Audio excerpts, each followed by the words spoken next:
Pada awal dekade 2010, hampir seluruh wilayah Timur Tengah dilanda gerakan Arab Spring. Gerakan ini dapat dipahami sebagai sebuah protes atas tindakan represif pemerintah, korupsi, standar hidup yang rendah, dan berbagai kenyataan sosial lainnya yang terjadi. Gerakan di berbagai wilayah di Timur Tengah ini ditandai dengan digelarnya aksi protes terhadap korupsi di Tunisia 18 Desember 2010. Dalam aksi protes ini terjadi aksi pembakaran diri oleh Mohamed Bouazizi yang secara tidak langsung menyulut semangat resistensi ke seluruh dunia Arab. Gerakan ini dilancarkan dengan berbagai cara mulai dari aksi turun ke jalan hingga pemanfaatan media sosial. Dan dalam kurun waktu beberapa bulan, gerakan ini mampu menumbangkan dua rezim pemerintah di Timur Tengah, Zine El Abidine Ben Ali, Presiden Tunisia sejak 1987, dan Presiden Mesir yang menjabat sejak 1981 Hosni Mubarak.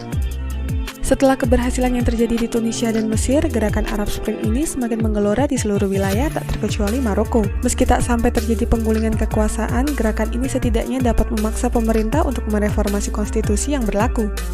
Di Maroko, gerakan Arab Spring inilah yang akhirnya menumbuhkan semangat untuk mengkritik kebijakan-kebijakan represif dan segala ketidakadilan yang terjadi. Kritik-kritik tersebut salah satunya dituangkan lewat sepak bola.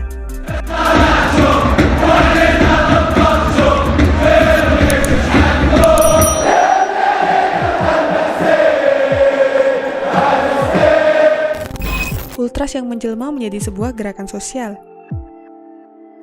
Ultras di Maroko mulai berkembang sekitar pertengahan dekade tahun 2000. Ini ditandai dengan lahirnya Green Boys 2005 yang pertama kali mencuat ke permukaan pada laga Liga Champions Afrika antara Raja Casablanca melawan wakil Tunisia, Es Sahel di Casablanca Juni 2005. Sejak saat itulah mereka memproklamirkan diri sebagai penghuni Tribun Selatan Stade Mohammed V.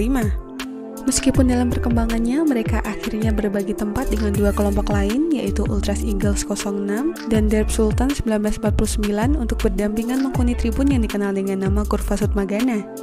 Dalam kasus lain, perebutan tribun antar kelompok supporter biasanya berakhir dengan pembubaran diri kelompok yang kalah. Sejak saat itu muncullah berbagai kelompok Ultras di Maroko dari ujung Tangier hingga Layone. Misalnya, Winners 2005 yang mengakuisisi Tribun Utara Stade Mohammed V beberapa bulan setelah munculnya Green Boys 2005, Helala Boys di Kenitra, Fatal Tiger 2006 di Fes, Ultras Black Army 2006 di Rabat, Ultras Hercules 2007 di Tangier, dan kelompok lainnya yang tersebar di berbagai kota. Munculnya kelompok-kelompok baru ini menandakan panasnya persaingan baik di dalam maupun di luar lapangan. Ultras selalu menjadi kelompok yang atraktif dan menonjol dari supporter pada umumnya, dan biasanya mereka adalah kelompok yang independen yang tidak mau didikte oleh siapapun termasuk oleh tim yang mereka dukung. Saat Arab Spring melanda Timur Tengah, Ultras di Maroko juga terkena dampaknya. Setelah gerakan 20 Februari yang bisa dikatakan sekarat akibat represi dari pemerintah, rakyat Maroko mendapat secercah harapan dari atas tribun stadion.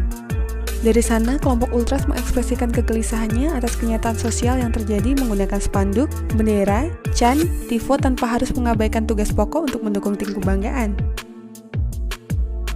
Walau kadang menimbulkan keributan dengan pihak keamanan, namun gesekan antara Ultras dengan pemerintah di sini tak separah dengan yang terjadi di Mesir ketika 72 supporter Al-Ahli tewas di Port Said.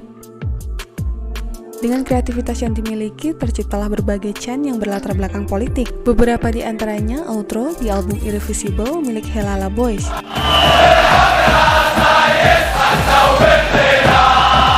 Chant Ultras Hercules 2007, Hadi Blad El Hogra, dan sebuah chant yang sangat fenomenal dari Ultras Eagles 06, F Bloody Del Money.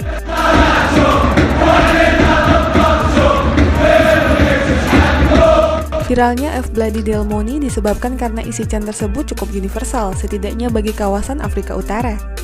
Chant tersebut berisi kritik atas represi pemerintah, isu narkoba di Ketama, hingga bahaya neokolonialisme dari dikeruknya sumber daya oleh pihak asing. Di lain kesempatan, fans Raja Casablanca ini juga memberi dukungan pada Palestina lewat chant Rajawi Filistini.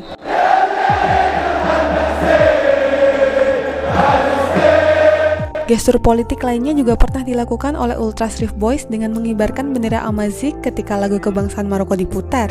Aksi ini merupakan bentuk proses serta upaya agar isu Amazik bisa menjadi wacana nasional dan agar mereka lebih diperhatikan. Gestur lain juga dilakukan Los Matadors yang memprotes kematian Hayat Belkacem, seorang mahasiswa yang ditembak Angkatan Laut saat mencoba bermigrasi ke Spanyol pada 25 September 2018. Mereka mengibarkan bendera Spanyol sebagai sebuah protes pada laga antara Hassania Agadir melawan Olympique Coribga 30 September 2018. Hasilnya, 14 orang anggota Ultras Rift Boys dikenai hukuman penjara selama 10 bulan. Puncak dari gesekan antara Ultras dan pemerintah ini sebenarnya terjadi pada tahun 2016, yaitu ketika dikeluarkannya 0909 Law yang berisi larangan untuk membawa spanduk, bendera, drum, pyro, smoke bomb, dan peralatan untuk kepentingan koreografi lainnya ke dalam stadion. Meskipun para ultras sebenarnya masih diperbolehkan masuk ke stadion, banyak dari mereka lebih memilih untuk melakukan boykot. Kebijakan ini seakan menjadi public enemy yang pada akhirnya menyatukan hampir semua ultras di Maroko. Hal ini pun menciptakan sebuah anomali, seperti ketika ultras dari FAR Rabat dan Wydad Casablanca yang sebenarnya saling berseberangan, bernyanyi bersama mengumandangkan protes di stadion.